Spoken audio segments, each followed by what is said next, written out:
Hey everybody, I just want to apologize for the lighting in here. I'm sorry if you can't see me very well.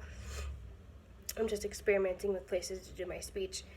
I chose Anna Patricia Botin.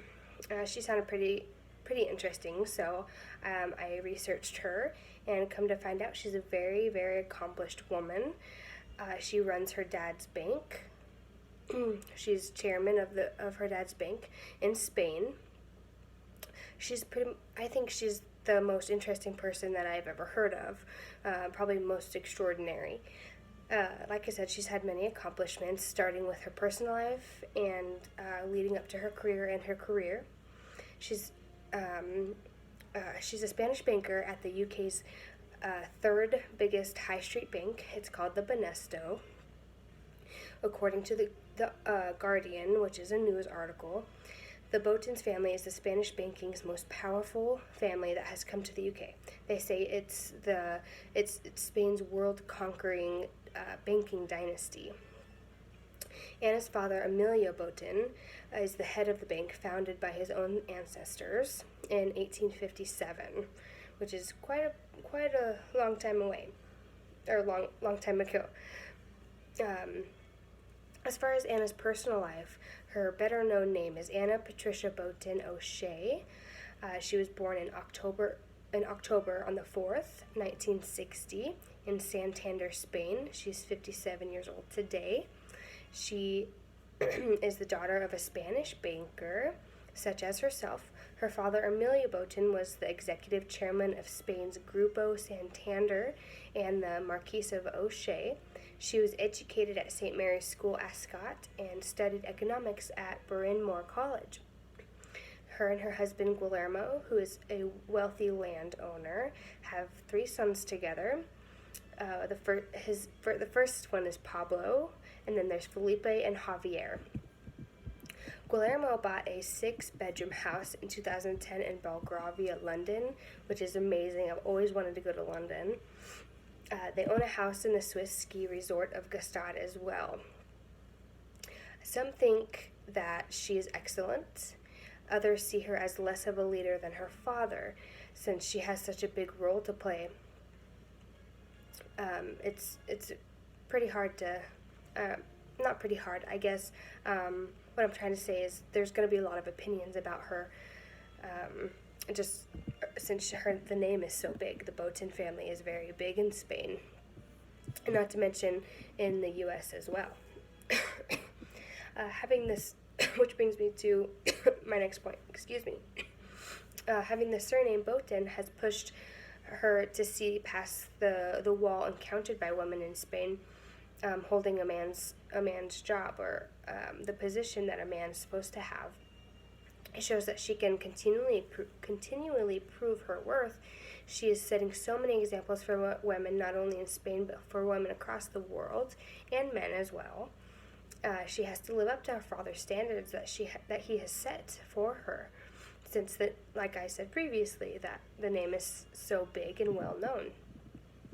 I think many women would agree with me when I say that working in an industry that most would say is a man's job, fighting for a successful businesswoman's role.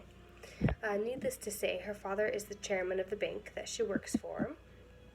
Others would say daddy's girl, like that news article I mentioned earlier, The Guardian says. Some people that have worked with Anna say differently about her, such as she is an absolute professional who wants to be judged for her work and not for her sex. She hates being voted best businesswoman, or best woman banker of the year. She competes with men and women with teeth and claws. As far as Anna's accomplishments go, Anna has had many of them in her life. She was ranked by the Forbes magazine as the 99th most powerful woman in the world. In 2009, she was ranked 45th. In 2013, she was then ranked the 3rd most powerful woman in the UK by Woman's Hour on BBC Radio 4.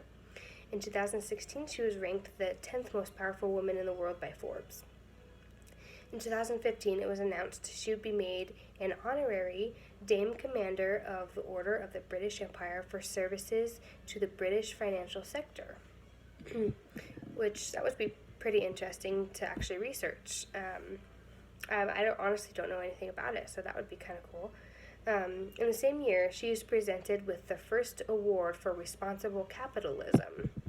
One thing that I have always wanted to do is learn a language other than English. So I felt that like this was pretty similar to myself, but she can speak 5 languages. She has ran Santander's, which is a fun fact about her. She has ran Santander's Bank, Banesto, for 8 years now, which leads me to my next point, her career. She worked here in the U.S. for J.P. Morgan first to start out with. She ended up going back to Spain in 1988 and started working for the Santander Group, and in 2002 she became the executive chairman of the Spanish bank Banesto.